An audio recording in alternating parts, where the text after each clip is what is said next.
E agora, padre?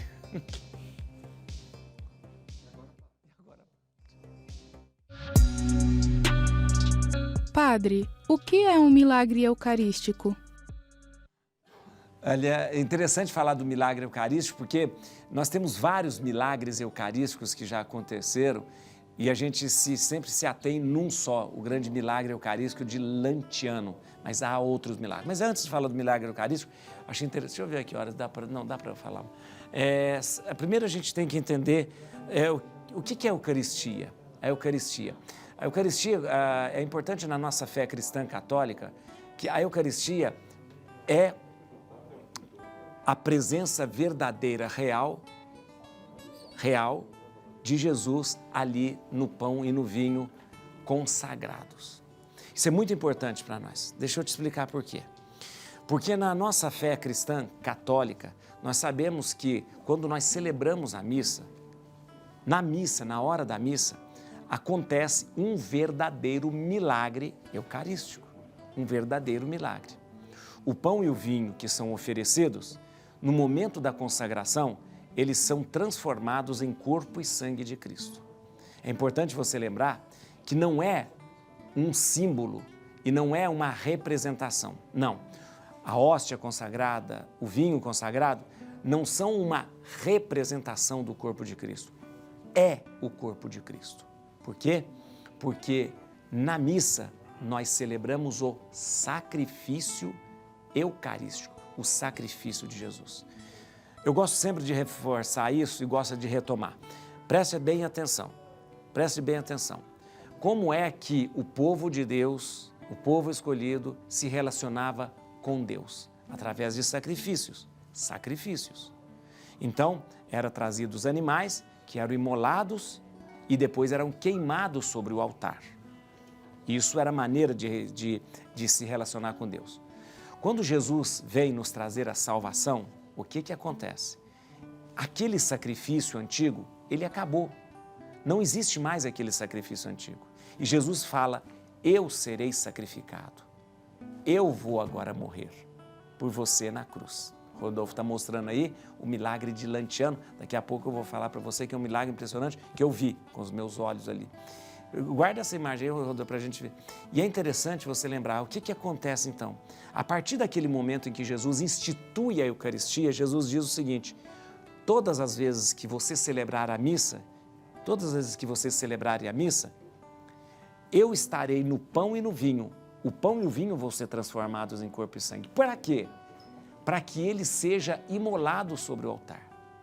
Uma vez, Jesus foi colocado na cruz e por isso nós chamamos Jesus de Cordeiro de Deus, porque não se usa mais um cordeiro para ser sacrificado no templo, mas o único Cordeiro de Deus foi sacrificado na cruz. Logo, olha para você ver como é importante saber disso. Logo, toda a missa que nós celebramos, naquele momento da missa, o Cordeiro de Deus é imolado, morre, derrama seu sangue, nos salva. Volto a dizer, isso você encontra na missa e somente na missa. Não em outros lugares, somente na missa. Somente na missa. Pão e vinho oferecidos, transformados em corpo e sangue de Cristo, e esse corpo e sangue de Cristo é imolado sobre o altar. Logo depois dele ser imolado, nós somos convidados a comer. Assim como no Antigo Testamento, as pessoas eram convidadas a comer do cordeiro que era levado para o sacrifício e queimado sobre o altar. Você veja a importância disso? Então, mais uma vez eu quero dizer, o que é a Eucaristia? A Eucaristia é um momento excepcional, excelente, de maior grandeza em que Jesus se imola sobre o altar. E se imolando sobre o altar, Ele, atenção, Ele nos traz a salvação.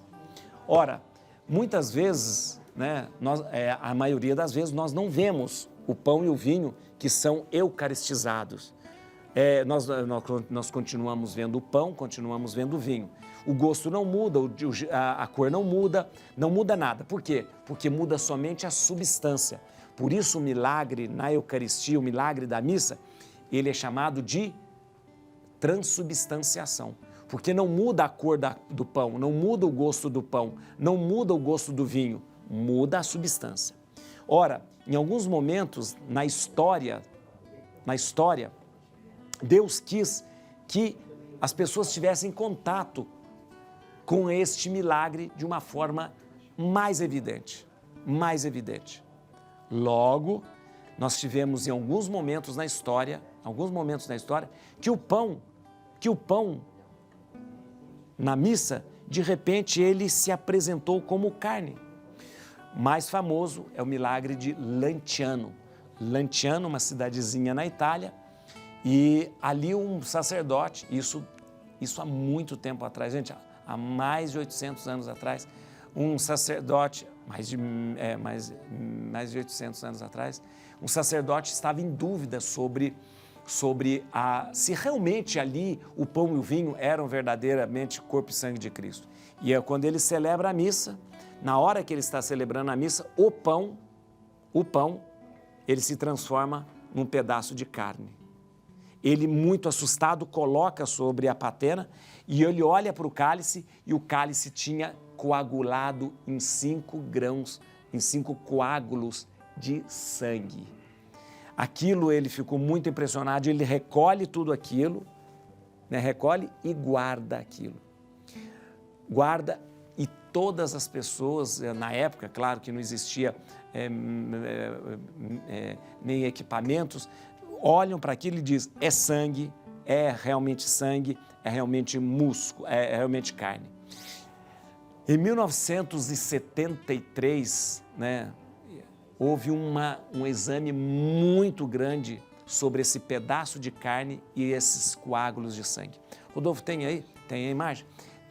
Eu vou mostrar para vocês. Veja, do lado que você está vendo esquerdo, você tem um pedaço de carne tirado com um material muito preciso.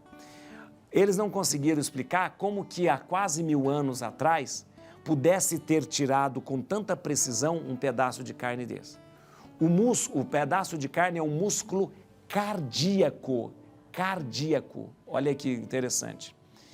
Ao olhar o sangue, ele tem o grupo sanguíneo AB, que era muito comum dos homens, das pessoas no tempo de Jesus. Agora, pasmem vocês, esse pedaço de carne, ele foi feito um exame sobre ele. Primeiro, que eles não conseguiram explicar como que este pedaço de carne apareceu com tamanha precisão. Segundo, como que esse pedaço de carne se mantém até hoje intacto.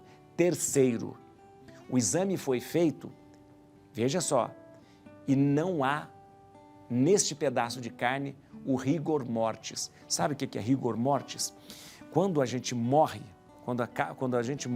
a primeira reação dos músculos e da carne é ter uma rigidez, chamado rigor mortis. Por isso que o defunto, por isso que a pessoa quando morre, ela fica rígida, Você não consegue dobrar a mão, tá? não consegue.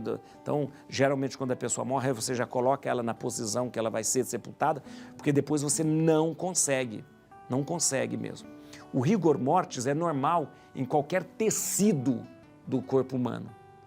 E o mais impressionante, que quando foi feito o exame neste pedaço de carne, que é um pedaço de músculo cardíaco humano, ele não passou pelo rigor mortis. Isso significa, um cientista olhando, ele diz, parece que não morreu.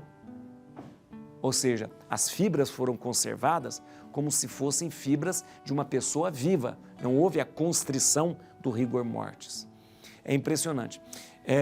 Eu tive em Lanciano, uns 4 anos atrás. Celebrei uma missa na frente do milagre eucarístico. Tinha pouca gente na igreja, só tinha um grupo que estava com a gente. Eu me deparei com o milagre eucarístico e fiquei pelo menos uns 40 minutos olhando. É impressionante você ver como pode um músculo cardíaco com aquela cor, com aquela expressão, ser conservada há quase 1000 anos. É um grande milagre, um milagre eucarístico. Agora eu queria dizer para você, a gente não precisa ficar impressionado com este milagre eucarístico de Lanciano ou como os outros milagres eucarísticos, por uma razão muito óbvia. Em cada missa que se celebra, em cada missa que você participa, acontece um milagre eucarístico. Por isso, não deixe de participar da missa, não deixe de aproveitar a graça que é derramada numa Santa Missa.